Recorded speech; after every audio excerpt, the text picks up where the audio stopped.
रूस और यूक्रेन के बीच जंग होकर रहेगी। क्या रूस की सेना कभी भी यूक्रेन पर हमला कर सकती है? रूस भले ही जंग से इनकार कर रहा है, लेकिन उसके युद्धाभ्यास की तस्वीरें कुछ और ही बता रही हैं। वो तस्वीरें भी आपको बताएंगे, जो स्टेटमेंट जारी किया गया है वो भी हम आपको बताएंगे। उधर यूक्रेन में अलगाववादियों की तरफ से फायरिंग की तस्वीर एक बार फिर से सामने आई। ऐसे में सवाल ये उठने लगे हैं कि क्या विश्व युद्ध 3 की डेट फिक्स हो चुकी है? तो ये दो तस्वीरें हम आपको दिखा रहे हैं। एक तरफ रूस जंग की तैयारी कर रहा है, ये सवाल अभी भी बना हुआ है, क्योंकि रूस की तरफ से जो वीडियो जारी किया जा रहा है बार बार, उसमें ये साफ तौर पर रूस ये दावा कर रहा है कि हमारा ऐसा कोई भी इंटेंशन नहीं है कि हम हमला करें। लेकिन रूस के इस बात कहने पर और करने पर बहुत अंतर है। और दूसरी तरफ यूक्रेन में गोलीबारी के सबूत भी मिले हैं, जो कि चिंता और बढ़ाती है। वहां पर यूक्रेन में जो भारतीय रह रहे हैं, जो स्टूडेंट्स हैं, जो आम लोग हैं, वो भी काफी ज्यादा डरे हुए हैं, दहशत में हैं, और उन्हें डर सता रहा है कि रूस किसी भी वक्त हमला कर सकता है, और इसीलिए हर कोई सुरक्षित स्थान पर जाना चाहता है।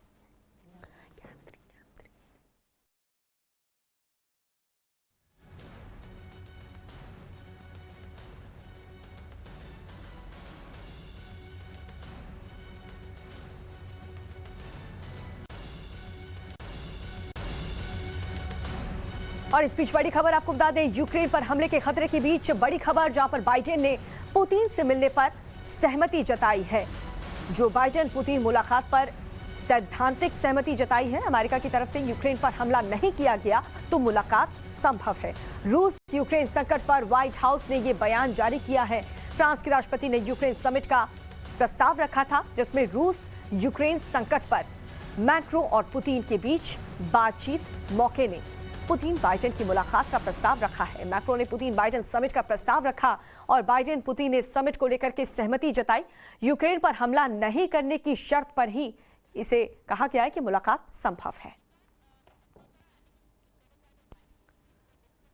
तो ये यूएस की तरफ से ये ऑफिशियल लेटर जारी करके कहा गया है कि अगर रूस का रवैया ठीक रहा, हमला नहीं किया यूक्रेन पर, तो ये मुलाकात संभव है। शिंजॉय हमारे सहयोगी जुट चुके हैं। शिंजॉय, जिस तरीके से रूस वीडियो रिलीज कर रहा है, दावे कुछ और कर रहा है, हो कुछ और रहा है, प्रैक्टिस वहां पर युद्ध की हो रही है, लेकिन इस बीच यूएस ने जो ऑफिशियल स्टेटमेंट रिलीज किया, इसमें क्या क्या कंडीशंस रखी हैं शिंजॉय? देखिए, एक ही कंडीशन है, ये इन्वेजन ना हो। उसके बाद एक ट्राइलैटरल टॉक्स होने का बात चल रहा है, उसमें बाइडेन रहेंगे, मैक्रोन फ्रांस का प्रेसिडेंट रहेंगे और पुतिन रहेंगे। ये 3 का बायलैटरल टॉक्स, ट्राइलैटरल टॉक्स होने वाला है। उसके पहले और बहुत ही इंपॉर्टेंट एक मीटिंग होना है, वो है सर्गे लावरोव, रशियन फॉरेन मिनिस्टर, और Antony Blinken, US secretary of state. इनका मीटिंग होने वाला है लेटर दिस वीक। नाउ ये मीटिंग बहुत ही महत्वपूर्ण रहेगा, क्योंकि इसके बाद ही it will set the shape for the trilateral between Biden, Macron and Putin. तो ये मीटिंग सबसे पहले है, और ये मीटिंग में क्या होता है वो देखने पड़ेगा। उसके बाद हम ये मीटिंग में आएंगे, ट्राइलैटरल मीटिंग में आएंगे। लेकिन बाइडेन एक चीज कह दिया है, उसके पहले इन्वेजन हो जाए तब मीटिंग कैंसिल। तो अब देखने पड़ेगा रशिया क्या करता है, अमेरिका क्या करेगा, यूरोप का क्या पोजीशन रहेगा, और ऑफ कोर्स इंडिया एक बात कहा है कल, जिसका वापस आना है आप आ जाइए, और जितने फैमिली मेंबर्स हैं of those in the Indian embassy are also being brought back. जी शिंजॉय जी, जो हालात वहां पर यूक्रेन में इस वक्त बने हुए हैं, क्योंकि जो वहां के स्टूडेंट्स हैं, जो भारतीय भी वहां रह रहे हैं, वो काफी ज्यादा इस वक्त दहशत में है, तो अभी फिलहाल उस सिचुएशन को देख करके क्या समझा जाए? देखिए, 2 चीज है। एक तो है सिचुएशन कीव में अभी भी नॉर्मल है, लेकिन कब इन्वेजन हो इसका डर है, बहुत ही डर है, किसी का पता नहीं क्या होगा। इसीलिए बहुत सारे इंडियन स्टूडेंट्स हैं, वो वापस आने चाहते हैं, और गवर्नमेंट ने कह दिया है, देखिए आपका बहुत सारा फ्लाइट्स हम नए कर दिए हैं, आप आने चाहते हैं तो आ जाइए। और एक बात इंडियन गवर्नमेंट कहे हैं, जितने फैमिली मेंबर्स हैं of Indian diplomats and other officials in the embassy in Kiev, they are going to be brought back. ये बात हो चुका है और इन लोग वापस आने वाले हैं। जी, बहुत अहम जानकारी शिंजॉय आपने हमारे दर्शकों को दी है। बहुत बहुत शुक्रिया आपका इस जानकारी के लिए। इस बीच आपको एक और अहम खबर बता दें, रूस यूक्रेन विवाद के बीच पुतिन की सेना का युद्धाभ्यास भी लगातार जारी है। जमीन और आकाश में ही नहीं बल्कि समंदर में भी रूस ताकत दिखा रहा है पूरे जोरों शोरों से। रूस काला सागर में नौसैनिक अभ्यास कर रहा है और इसमें रूसी नौसेना के काला सागर बेड़े के 30 से अधिक युद्धपोत और पनडुब्बियां हिस्सा ले रही हैं।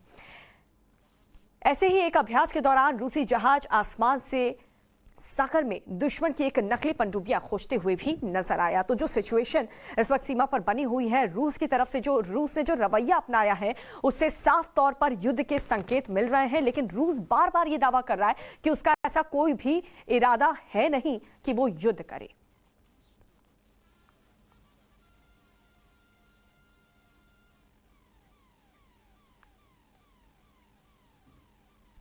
तो रूस यूक्रेन में जंग की आशंका के बीच पूर्वी यूक्रेन के विद्रोहियों के नियंत्रण वाले डोनेट्स्क शहर में गोलीबारी की तस्वीर सामने आई है।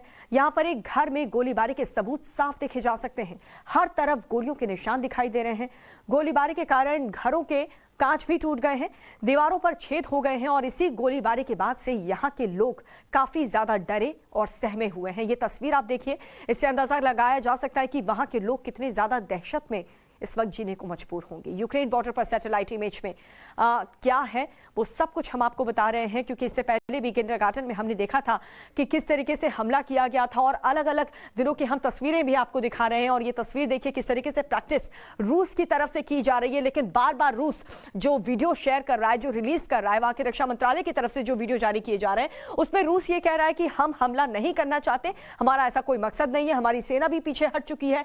लेकिन जो तस्वीरें रह रहकर सामने आ रही हैं वो ये बताती हैं कि रूस का रवैया साफ है, उसका इंटेंशन क्लियर है कि वो युद्ध करने की तैयारी पूरे जोरों शोरों से कर रहा है। लेकिन यूक्रेन में जो लोग भारतीय रह रहे हैं उनको सुरक्षित स्थान पर पहुंचाने का दावा भी किया जा रहा है।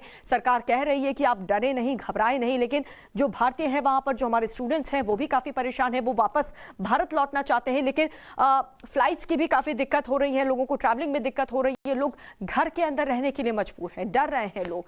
रूस और यूक्रेन के बीच तनाव हर नए दिन के साथ अब बढ़ता जा रहा है। सिचुएशन कंट्रोल से बाहर हो रही है। लेकिन दुनिया के सबसे ताकतवर देशों में से एक रूस ने युद्ध की पूरी तैयारी कर ली है। जो रूस कुछ दिन पहले तक दावा कर रहा था कि उसने यूक्रेन की सीमा से टुकड़ियों को वापस हटा दिया है, सैनिकों को पीछे करने का आदेश दे दिया है, उसी रूस ने न्यूक्लियर मिसाइल का टेस्ट भी पूरी दुनिया ने देखा है उस वीडियो के जरिए। रूस के राष्ट्रपति ने दफ्तर में बैठ करके मिसाइलें टेस्ट और सैन्य युद्ध अभ्यास देखा। परमाणु मिसाइल टेस्ट करके क्या पुतिन ने परमाणु युद्ध लड़ने की तैयारी कर ली है?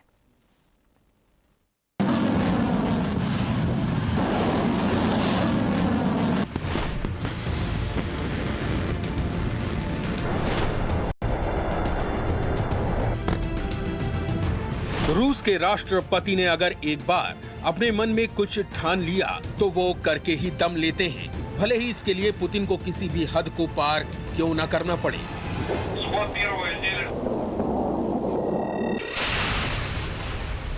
मिसाइल टेस्टिंग की ये तस्वीरें पुतिन की उसी जिद की वानगी हैं।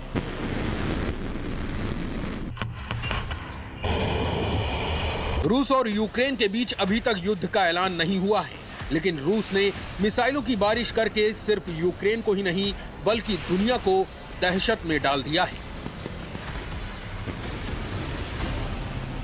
शनिवार को रूस ने जमीन से, आसमान से और समंदर से मिसाइलों का टेस्ट किया। इन मिसाइलों में 2 हाइपरसोनिक मिसाइलें भी शामिल थीं। ये हाइपरसोनिक मिसाइलें परमाणु हथियार ले जाने में भी सक्षम हैं।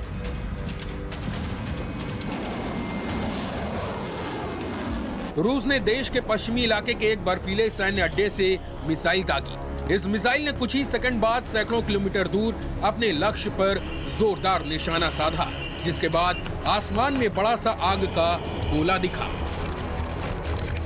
इसके कुछ मिनट बाद बैरंट सागर में रूस ने एक जंगी जहाज से मिसाइल दागी, जो आग का गोला बनकर आसमान में उड़ गई। युद्धपोत के बाद रूस की नेवी ने सबमरीन से भी मिसाइल का टेस्ट किया। थल और जल के बाद बारी थी रूस की वायुसेना की। रूस की वायुसेना ने MiG-31 के जरिए भी एक मिसाइल का ट्रायल किया। जमीन से हजारों फीट की ऊंचाई पर उड़ रहे लड़ाकू विमान ने रूस के किंजर हाइपरसोनिक मिसाइल को लॉन्च किया। कुछ ही सेकंड में यह मिसाइल एक बहुमंजिला इमारत के पास गिरी, जहां जोरदार धमाका हुआ। रूस ने यार्स मोबाइल इंटरकॉन्टिनेंटल मिसाइल, समुद्र से लॉन्च की जाने वाली सिनेवा बैलिस्टिक मिसाइल, सबमरीन से लॉन्च की जाने वाली कैलिबर क्रूज मिसाइल, जमीन से लॉन्च की जाने वाली इस्कंदर क्रूज मिसाइल का परीक्षण किया। इसके अलावा रूस ने हाइपरसोनिक मिसाइलों किंजल और जिरकॉन का भी परीक्षण करके अमेरिका और यूरोप को कड़ा संदेश दिया। अब जरा रूस के हाइपरसोनिक मिसाइलों के बारे में भी जान लीजिए। जिरकॉन मिसाइल की रफ्तार ध्वनि की रफ्तार से भी 7 गुना ज्यादा है। ये मिसाइल 1000 किलोमीटर दूर मौजूद दुश्मन को पूरी तरह से तबाह करने में सक्षम है। इस मिसाइल की खास बात यह है कि ये एयर डिफेंस सिस्टम को भी चकमा दे सकती है। जिरकॉन मिसाइल का इस्तेमाल आसमान से जमीन पर वार के लिए किया जाता है। रूस की hypersonic missile Iskander short range ballistic missile है। इस्कंदर मिसाइल की रफ्तार ध्वनि की रफ्तार से करीब 6 गुना ज्यादा है। ये 500 किलोमीटर दूर तक लक्ष्य को निशाना बना सकती है। इस्कंदर मिसाइल में 700 किलोग्राम वजन का परमाणु हथियार या विस्फोटक ले जाने की क्षमता है। इन मिसाइलों की सबसे खतरनाक बात यह है कि इनका तोड़ अभी तक दुनिया के पास नहीं है। इन हाइपरसोनिक परमाणु मिसाइलों के जरिए दुनिया के किसी भी कोने में परमाणु बम गिराया जा सकता है और पल भर में ही किसी भी शहर को पूरी तरह से तबाह किया जा सकता है। रूस के राष्ट्रपति व्लादिमीर पुतिन ने शनिवार को न्यूक्लियर मिसाइल के ट्रायल को लाइव देखा था। रक्षा मंत्रालय के सिचुएशन रूम में बैठकर पुतिन ने टीवी पर मिसाइलों की टेस्टिंग देखी थी। तो मेरे विचार से ये युद्ध चाहे न्यूक्लियर या दूसरा कन्वेंशनल वॉरफेयर से ये युद्ध होने वाला मेरे ख्याल से नहीं है। ये केवल एक दबाव डालने का तरीका है। बीते करीब 1 महीने से रूस और यूक्रेन के बीच तनाव चल रहा है। पूरी दुनिया चाह रही है कि दोनों देशों के बीच तनाव कम हो जाए। पिछले दिनों पुतिन ने अपनी सेना के पीछे हटने का दावा भी किया था, लेकिन इस दावे के कुछ ही दिन के अंदर न्यूक्लियर मिसाइलों का ट्रायल करके पुतिन ने अमेरिका और यूरोपीय देशों की धड़कनें फिर से बढ़ा दी हैं। ब्यूरो रिपोर्ट, टाइम्स नाउ, नव भारत।